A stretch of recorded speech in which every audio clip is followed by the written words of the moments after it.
स्वागत है साथियों, एक बार फिर से आपके अपने YouTube चैनल नैतिक पथ क्लासेस पर एक और अपडेट है। जिन भी कैंडिडेट्स की परिवार पहचान पत्र यानी कि हरियाणा फैमिली आईडी में 1,80,000 से कम इनकम है और जिनको राशन मिलता है उनसे रिलेटेड ये इन्फॉर्मेशन है, जिसके लिए हमने थंबनेल में लिया है।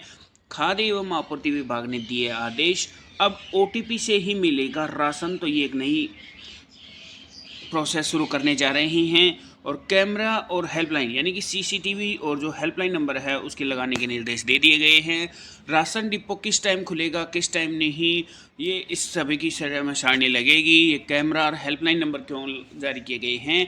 क्योंकि राशन वितरण में काफ़ी खामियां देखने को मिलती हैं, क्योंकि कई जगह तो ऐसा देखने में आया है कि मिट्टी मिली है, कई जगह ऐसा है कि समय पे ही राशन नहीं मिल पाता, काफ़ी लोग इससे वंचित रह जाते हैं। जिसके कारण क्या हुआ है कि इस टाइप के जो कैमरा है, हेल्पलाइन नंबर है और जो राशन खुलने की समय सारणी है, इस प्रकार के आदेश दिए गए हैं। तो डिटेल में सूचना क्या है, आइए वो जान लेते हैं। तो प्यारे साथियों, ये है इन्फॉर्मेशन। राशन वितरण में पारदर्शिता को लेकर सरकार गंभीर। ये हमारे जो खाद्य एवं आपूर्ति विभाग के मंत्री हैं राजेश नागर जी, उन्होंने कहा है क्योंकि काफ़ी गड़बड़ियाँ देखने को मिली हैं राशन वितरण में, इसलिए पारदर्शी हर घर तक सुनिश्चित राशन मिले और सबको समान राशन मिले और समय पर राशन मिले, इसके लिए जो है सरकार गंभीर हो गई है। डिटेल में सूचना है कि प्रदेश सरकार राशन वितरण में पारदर्शिता बरतने को लेकर बेहद गंभीर है। इसे लेकर प्रदेश खाद्य एवं आपूर्ति राज्य मंत्री राजेश नागर ने चंडीगढ़ में अधिकारियों की एक बैठक ली, जिसमें उन्होंने प्रदेश के सभी डिपो पर CCTV कैमरा व हेल्पलाइन नंबर लगाने के निर्देश दिए गए हैं। यानी कि जितने भी हरियाणा में ये राशन डिपो हैं उन सभी पर अब CCTV कैमरा और हेल्पलाइन नंबर लगाने के आदेश दे दिए गए हैं, ताकि राशन कार्ड उपभोक्ताओं को किसी तरह की कोई दिक्कत न हो। मंत्री राजेश नागर ने अधिकारियों से कहा कि गोदामों में फिलहाल चावल रखने की क्षमता कम है, चावल की आवक को गोदामों में सुरक्षित रखने की व्यवस्था करें। उन्होंने कहा कि गोदामों में रखे गेहूं को बार प्लेंथ पर सुरक्षित रखने की व्यवस्था कराएं तथा चावल की आवक को गोदामों में रखवाया जाए, ताकि राइस मिल संचालकों को किसी तरह की कोई परेशानी का सामना न हो पाए। चावल को बेहतर रखने से उसकी गुणवत्ता पर असर पड़ता है। PDS को लेकर उन्होंने अधिकारियों से निर्बाध रूप से सप्लाई सुनिश्चित करने को कहा है। प्रदेश में बैंक की तर्ज पर अब जिला एवं खाद्य राज्यों से सर्दियों और यानी जिस तरह आपको OTP आता है उसी तरह से अब डिपो से राशन लेते वक्त एक तो OTP आएगा। यानी कि जब भी अब नेक्स्ट टाइम जब भी ये फ्यूचर में जल्द ही जो है इस पर अमल में लाया जाएगा और अब आपको OTP के द्वारा ही सामान मिला करेगा जो आपका राशन है। जब भी आप लेने जाएंगे, जैसे आप बैंक में पैसा निकालने जाते हैं, ATM डालते हैं और 10,000 से ऊपर अगर आप पैसा निकालते हैं तो आपके पास OTP आता है। उसी तरह का प्रोसेस स्टार्ट करने की तैयारी में है।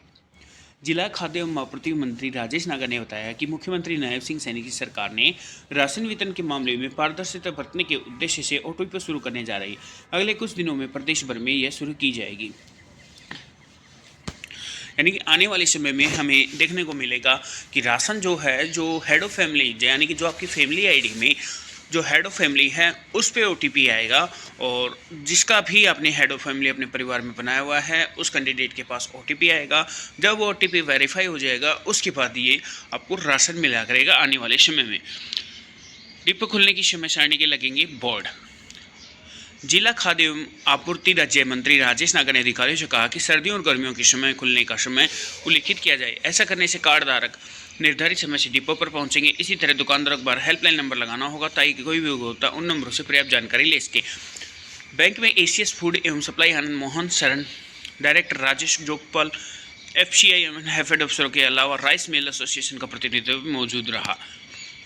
यानी कि आने वाले समय में जो है समय सारणी यानी कि टाइम टेबल लगाया जाएगा कि सर्दियों में किस समय राशन खुलेगा और गर्मियों में किस समय राशन खुलेगा। क्योंकि अभी काफ़ी समय परेशानी का सामना करना पड़ता है, क्योंकि कई बार जाते हैं तो वहाँ चीनी नहीं मिलती, कभी सरसों नहीं मिलता। और आप सभी को पता है कि दिसंबर में जो है काफ़ी जो कैंडिडेट्स हैं वो सरसों के तेल से वंचित रह गए हैं। 8 जनवरी तक बोला गया था कि तेल मिलेगा, लेकिन अभी भी काफ़ी सारे कैंडिडेट्स हैं जिनको मिल नहीं पाया है। तो प्यारे साथियों, ये एक अपडेट थी कि पारदर्शिता लाने के लिए सीसीटीवी कैमरे, हेल्पलाइन नंबर, समय सारणी और आने वाले समय में हमें ओटीपी से राशन मिलेगा, ये भी एक प्रोसेस के तहत होगा, जिससे कि किसी प्रकार की कोई गड़बड़ी ना हो। तो साथियों, अगर आप इसी तरह की अपडेट पाना चाहते हैं तो बेल आइकन को ऑन कर लीजिएगा। जब भी हमारी तरफ से कोई नेक्स्ट अपडेट आएगी तो उसका नोटिफिकेशन आपको मिल जाएगा। थैंक यू दोस्तों।